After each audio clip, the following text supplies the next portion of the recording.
Okie dokie. Hi. Hello to the internet.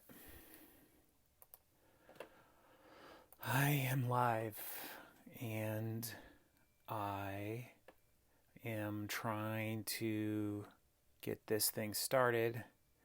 So, all right. It's a lunch break. It's Thursday.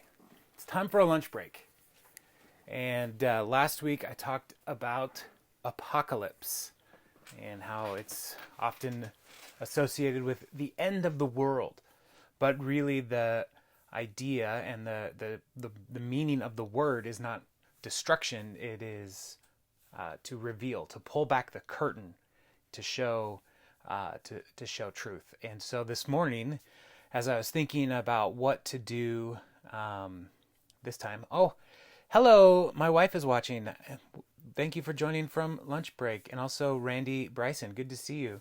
As I was thinking about what to do, I didn't want to just do random stuff over the coming weeks. And so I thought, you know what? I have an opportunity to share a little bit about something that I'm passionate about and I think is really important, and even more important now during this season that we're in with COVID and all of the frustration, because I do believe that humor is one of the greatest tools that we have to help us process through our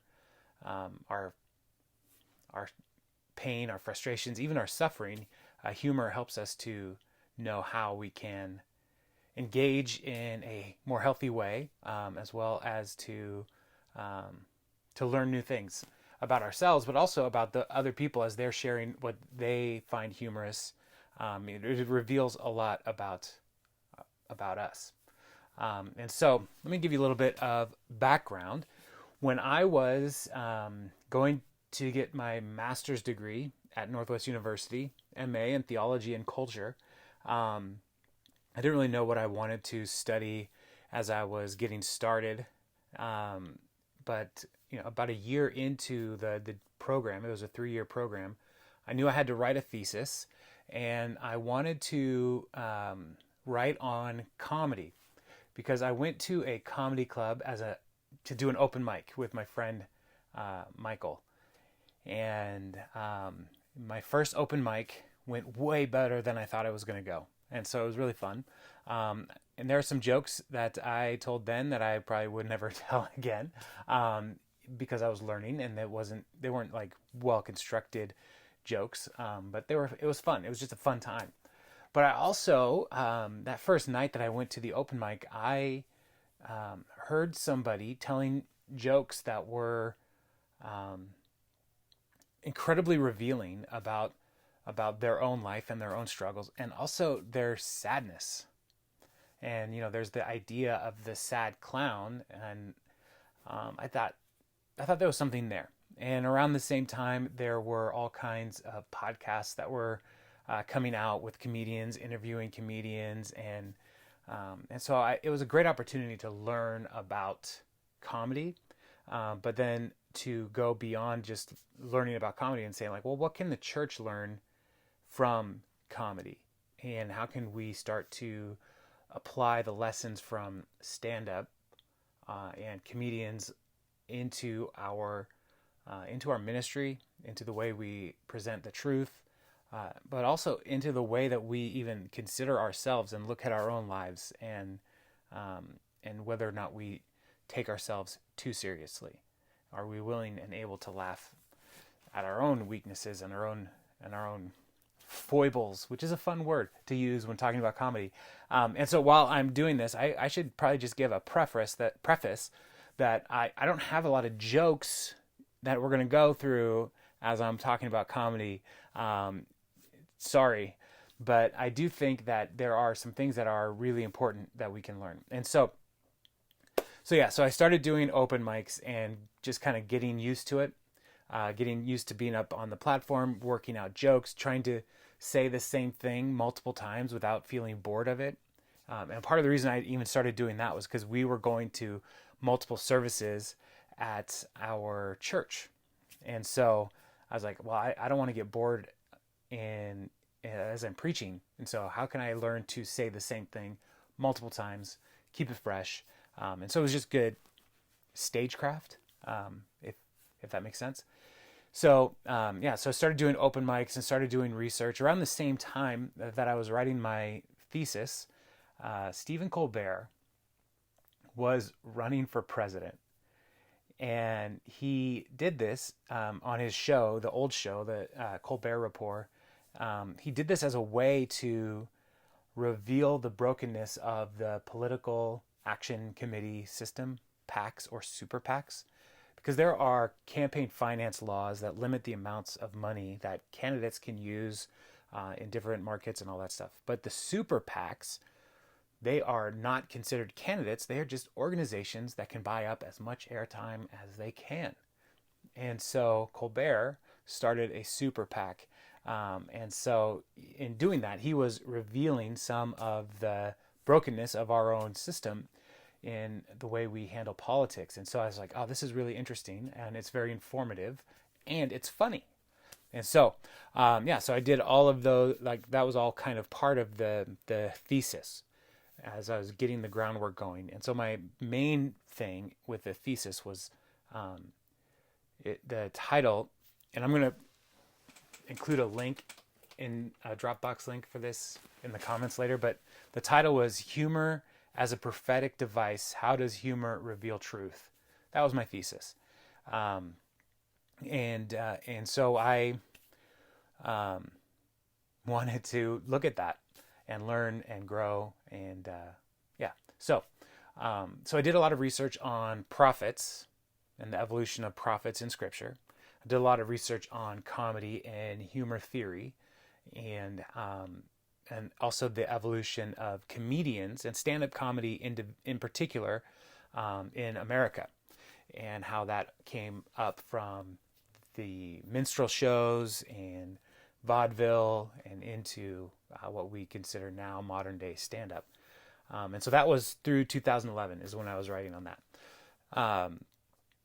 And then I went back to school to get my doctorate in ministry, and I went to Hey Jerry is an actual comedian. So I went to George Fox, and my one of the leaders of one of their programs is a guy named Len Sweet, and Len is a writer, futurist, church thinker person, and I've been reading his books and following him for a long time. And so somehow I had his email, and so I just emailed him one day and I said, hey, I'm thinking about going back to get my doctorate, and I want to study comedy and community building. Is this something that would work for this program? And he replied back right away, like, what are you waiting for? We need this. So I joined the program. Our cohort was on semiotics, which is the study of signs and culture, and semiotics and future studies. So where are we going as a culture, and can we read the signs to get there? And so comedy is one of those signs for me, is what are we laughing at and why? Why are we laughing? And so those are key things, key distinctions. All right. So I know I'm super boring already, probably, because, nothing better than talking about jokes and not having any jokes, talking about humor and just explaining humor. So E.B. White, famous quote from him is, analyzing humor is a lot like dissecting a frog. You learn a lot, but the frog's still dead. And the same is true with jokes and humor. It's not super funny, but I think it's important. So we're going to do it. All right. So, why do I love humor so much? And it really comes down to the classic tomes of my youth, because I would read the comics in the newspaper, and more often than not, I didn't laugh at any of them except for The Far Side. And a couple years ago, my wife, Kathy, she bought me the complete Far Side Omnibus Collections. This is really heavy. But The Far Side is a very subversive collection of humor. It's single frame of a drawing and a situation and a caption. And, it is subversive. It is surreal. and it is just all around strange. And I loved it. I would go to the orthodontist, and he had collections of The Far Side, and I would just sit and pore over them over and over again. And even now, like looking through, like this one, I could just open any random Far Side, and I still find them hilarious. And like this guy right here, on a deserted island, right? He's writing a message that he wants to put in a bottle to get rescued, and a coconut falls and lands right on the bottle. And so, what are the odds? And so I love the Far Side so much. There's okay. This is probably not good. I don't know if this is illegal, but just share these. So there's this panel right here. All right, it's a fishbowl and a piano, and there's a fish in like a water suit trying to escape, but he gets on the keyboard, and the caption says, "The fool, he's on the keyboard." And so this woman is like, "Oh, the fish are trying to escape." So good, so dumb. But yeah, so I love the Far Side, and my classic favorite one is when the boy is pushing on the door for the school, Midvale School for the Gifted, and he's pushing on the door, but it says right above, "Pull." And so this is that is such a great example of incongruity and humor. And so today, what I want to talk about, humor and stuff. I'm going to just talk a little bit about 3 theories for humor, for why we laugh. And I think this is helpful because even in our modern comedy, these are still there. These are still present in the jokes that people tell. And so the first one is that incongruity theory. And Far Side is a great example of incongruity, where we expect one thing and something else happens. And so, you expect Midvale School for the Gifted to, this kid is smart, he should be able to read the sign on the door. The incongruity is it's a pull, but he's trying to push. And so that's incongruity. It doesn't match our expectations. And so we see that kind of incongruity all the time when we are looking at the world, and we expect, like, think about somebody like Mike Tyson. And I know this is dangerous to talk about Mike Tyson because he could still come and punch me, and I've seen videos recently of him punching things, and he looks very strong. So but Mike Tyson is big and strong, and he looks tough. He's got a face tattoo. He owns tigers. I mean, there's all kinds of things about Mike Tyson where it's like, don't mess with that guy. But then his voice does not match, like, because he has a higher pitched voice, and he speaks with a little bit of a lisp. And so when you first hear Mike Tyson talk, you're like, wait, what? That doesn't match my expectation of like a tough guy voice. And so, like, that's incongruity theory. All right. Yeah, thanks Darius, punching things. Another theory, so incongruity theory, when things don't match up, we laugh. Another theory is relief theory, which is when we are feeling a tension and something comes along that pops that tension. And so it could be when you are I'm thinking about my wife. I love Kathy so much, but she will laugh anytime somebody falls down. Anytime. And she knows this to be true. And so I am not going to do the tough guy voice, Jerry. And so when somebody is like just walking along and they fall, that can be funny in its own way. When somebody is trying to be like super arrogant or something like that and they fall, that's even more funny. If somebody is prideful and they fall down, I mean, we laugh. And so that could be part of the relief. It also, relief theory can come into play when we think about our our dreams and stuff too. Like there are things that happen in our dreams that are just kind of weird. And Freud talks a lot about dream theory, but he also wrote a book about humor, which is not funny. But the things that happen in our dreams are breaking the rules, and sometimes that relief theory breaks the rules and releases that tension in us. It could be that well-timed joke in a tense meeting, and just having that moment of levity that brings a little bit of freedom. And then all right, I'm getting some requests for the tough guy voice, so I don't want to play my hand too strong here, but I believe I have the tough guy voice. I don't. It's like, hey man, I'm Mr. T. Mr. T is a great example of a tough guy voice. I pity the fool. I mean, he is tough, right? And then you see Mike Tyson, and he is not tough. Tough guy's voice. So, all right, the last theory that I want to talk about, because this is already long and boring, is so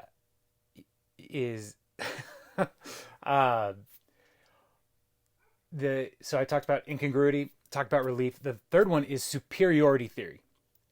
And superiority theory is when we mock people who are below us. This is the classic bully technique, is to pick on people who we think are weak or small, and to laugh at them and to mock them. And we see this all the time in our culture, is people making fun of marginalized or different people. And this is probably the easiest form of humor, but it also is the most damaging. And so one of the challenges as a follower of Jesus and as a pastor is, employing humor. Like, how do I do that? And am I defaulting into superiority theory, where I mock people who disagree with me, or who are other than me, or outside of the church? Am I mocking them from a place of superiority? And that was one of the big challenges for my own growth and teaching, and to not just be a bully from the pulpit, but to actually start with my own life and reveal my own brokenness, my own foibles, which again is a super fun word, to laugh at myself first. And this is one of, I think, the greatest things that we can start to do, is to start with me. What about my life is ridiculous? What about my journey have I learned from that I can laugh at? Am I willing to, when I fall down, am I willing to laugh at myself, or do I just try to play it cool and no, that didn't happen? Can I admit my own mistakes? And these are the kinds of things that I think, when we are thinking about why are we laughing in our world, we look at incongruity, things don't match. That's funny. When we experience those moments of relief and laugh, that's a good thing. And if we are understanding our place in our culture, and if we're laughing from a place of superiority, this is, I think, a important thing, because you look at people in power even today, and there are folks who are on TV, who are in political office, who are bullying people for laughs. And one of the reasons why we laugh when people are bullying other people is because we want to be associated with those in power. We want to be there. We want to be a part of that. We want to identify with that person. And if they're laughing, then I want to laugh with them too. And we have to watch ourselves. We just got to be careful with superiority theory. So those are 3 theories. If there are any questions about the 3 theories, I'd love to talk about that. Darius, Yeah, Jerry, that's right. We also laugh because they're not bullying us, so they're deflecting some of that anger away from us, and so we laugh because it's not us. There's a joke, a comedian. I think it's Albert Brooks or maybe Mel Brooks. Um, Tragedy is if I fall down a manhole. Comedy is if you fall down a manhole, because it's not me, it's you. I'm messing up that. So, all right. So let me see if there are any questions. Charlie, you're telling Mike, thank you. Please, please let him know I live in undisclosed location. Yeah, Far Side is a classic. If you want to just laugh, I would recommend getting some Far Side books. And Darius, I don't know who that is you're talking about, but cool. Punching things, tough guy voice. I did that. Tough guy voice. Mike Tyson wrote a book and he punched it. That's funny. I'm gonna like that. Um, is it possible, Darius? Is it possible that superiority theory is a facet of incongruence from ignorance or privilege? Yes. That's the messy thing about this theory. So about all of these theories is we can't just break it down perfectly every time. These are broad strokes, and so they do bleed into each other. Kind of like, now this is where I'm going to start the altar call. Kind of like theories of atonement. They all have a little bit of truth, and they all kind of bleed into each other in some regard. I mean, there's no one theory that's going to capture all of it. And so these main three categories are some of the things that that have helped people in humor research to grow the field, and it is a huge growing field. I have found so many great articles, and I'll include these links, articles and books in my bibliography for my thesis and my dissertation. They'll be there for you if you are interested in learning more. But yeah, so they do all kind of bleed into each other. So I hope I answered that. They're not bullying us. Making others laugh most likely helped Robin Williams through his depression for so long. That's true. And Robin Williams is an interesting person. He's that epitome of the sad clown. And one of the dangers is if you're defaulting to humor as a coping mechanism, is you don't really learn how to process it in a healthy way. And so we just have to watch that. Like I would much rather make people laugh and then share my own brokenness, because then I don't have to think about it. But I will share stories of my own brokenness, and it help people laugh. But I have found that I can only get there if I've been processing and working it through in my own way, in my own life, along the way. So self-deprecating humor is usually the safest. I agree. There are some people who can say some truly offensive, like vulgar things in stand-up comedy, but they're talking about themselves and their own brokenness. And that's one of those times where you're just like, wow, that's actually helpful. That's actually a good processing tool, because they're making fun of their own brokenness. So, and for example, Chris Rock has a special that just came out on Netflix a couple of years ago called Tambourine. And he talks about growing up, and also talks about raising black daughters in privileged cultures, because he's rich. His kids go to a rich kid's school, and so how's that experience? He talks about that.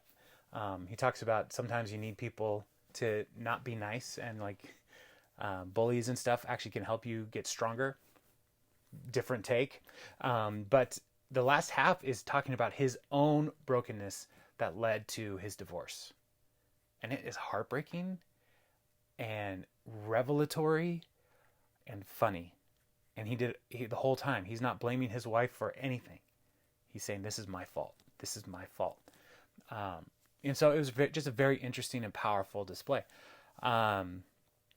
Darius asked another question. Favorite biblical examples of comedy. All right. My favorite proverb. Well, I have two favorite proverbs. Okay. My first favorite is, As a dog returns to his vomit, so a fool to his folly. And I have two dogs, and they have both thrown up in our house, and they have both tried to eat that same throw up, which is disgusting. Sometimes they even fight over it, which is just gross. But I love them. They're adorable and they're cute. But that same instinct to like, well, I just threw this up. It's gross, but I want it back. Like that's our own folly. Like, and our desire for sin. Yeah, it's gross. It's destructive. It's awful, but I still want it. And that's part of where we check our heart. And so I love that. Another proverb that I think is really great is, and I'm terrible at references, but it says, where there are no oxen, the stalls are clean. And I think that's hilarious because the biggest problem with oxen, I would think, is cleaning up their poop. And it's gross. But if you don't have any, you don't have to clean any up. And if you don't, but if you don't have any oxen, then you're not going to be able to provide for your family in an agricultural society. Agrarian, that's the word. Where you're not going to, if you're an agrarian society, then you need the oxen to help make that all happen. And so the byproduct is awful, but having them is worth it. And so where there are no oxen, the stalls are clean. I think that one is great. Another good example of comedy, and this is actually in my thesis, I talk about this quite a bit, is Jonah. Jonah, I think, is a wonderful example of satire. And so in my thesis, what I created a comparison between Colbert and punditry, and Colbert is mocking the pundits, and then also comparing Jonah as a reluctant prophet, as a satirical piece that is helping us see our own brokenness. Like, we don't want to do what God wants us to do. We'd rather do anything else. We'd rather jump into the sea than do what God wants us to do. And so that's the purpose of Jonah, is to help us to see that God can help us. Help us do these things, and he will make us do these things if we have to. And so in Jonah, there's all kinds of really funny imagery, like just him being barfed up on the ocean, on the beach from a fish. That's hilarious to me. A lot of barf and poop stuff already, so that's cool. Okay. Chris Ralla, turning water into wine is funny. Yeah, I agree. That is an incongruity that we didn't expect. And also, I mean, it's beyond what anybody would have done. Like nobody knew what Jesus was doing except for him and the servants and his mom. The master of the wedding had no idea. It was surprised that they brought out the best wine at the end of the ceremony. All of that. It's very funny. But also, I think the miracle of turning water into wine is amazing because it's also a miracle of time travel, because good wine takes time, I have heard. Good wine takes time. And here Jesus is not only turning it from water into grape juice, but also in the containers, traveling into the future and pulling it back from the future into the past. I don't know how he did it. It's amazing. It's amazing. So, all right. Darius says, where there are no humans, the church is clean. Yes, accurate. One of my profs at Northwest would say, the great thing about the church is it's the people of God. But also the really difficult thing about the church is it's the people of God. So, So Darius, the containers were bigger on the inside. They were little tardises. I don't know what the plural for TARDIS is. Anyway, I want to share some resources with you. So I shared the Far Side. I'm going to share some of these books, 3 books, and then I'll let you go back to your day because it's a lunch break. Your lunch break might already be over. The first one is, if you would like a history of comedy in the United States, The Comedians by Cliff Nestoroff is really good. This is not a Christian resource. I'm not going to be recommending any Christian resources today, but this is actually really interesting just to see how comedy evolved over time, and specifically in the 20th century into the 21st century. So, Cliff Nestoroff, Really, really good. Also, if you want to hear directly from several comedians, Satiristas by Paul Provenza. And this is more like a coffee table book, really cool pictures, but it has some good interview style documentation with different comedians. And this was really, really good. And, just opening up, I love Steve Martin. Classic absurdist comedian, and also a really good banjo player. Here, Craig Ferguson. Just open up to this. Talks because Craig Ferguson, late night talk show host for a long time, talked about his power and taking on causes, and he says this. I think this is good. You have to attack something. I know, but my feeling is you have to attack power. Power is what I attack. I don't attack weakness because it doesn't feel satisfying to me. So there's a difference between punching up at those who are in power over you and punching down, which is the bullying.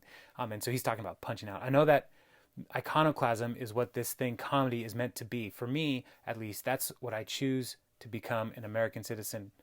The whole idea of this country is that those in power must be told the truth. They must be, and that's a really good idea for our country. I took out some swearing as I was reading, so but yeah, Satiristas is very interesting. And then also, and this I think is a timely book. I should reread this. It's been a while, but Cracking Up: American Humor in a Time of Conflict. And I think I used this quite a bit in my dissertation. Yeah, oh man. Yeah, I'm going to be coming back to this. Anyway, this was a great book. I forgot how good it was. A lot of my books are in my office at the church, and so I have to go back and see those. So, all right, cool. Well, I'm going to let you guys go, and thank you for joining me for Lunch Break, Humor and Stuff, part 1 of, That's how, I don't know how long we're going to do this, but I have hundreds of pages of writing that I have done. So maybe that'll be an indicator. So, okay, I'm going to go, and I will see you all later. Goodbye. I have to get up and turn this off. And so, yeah, bye.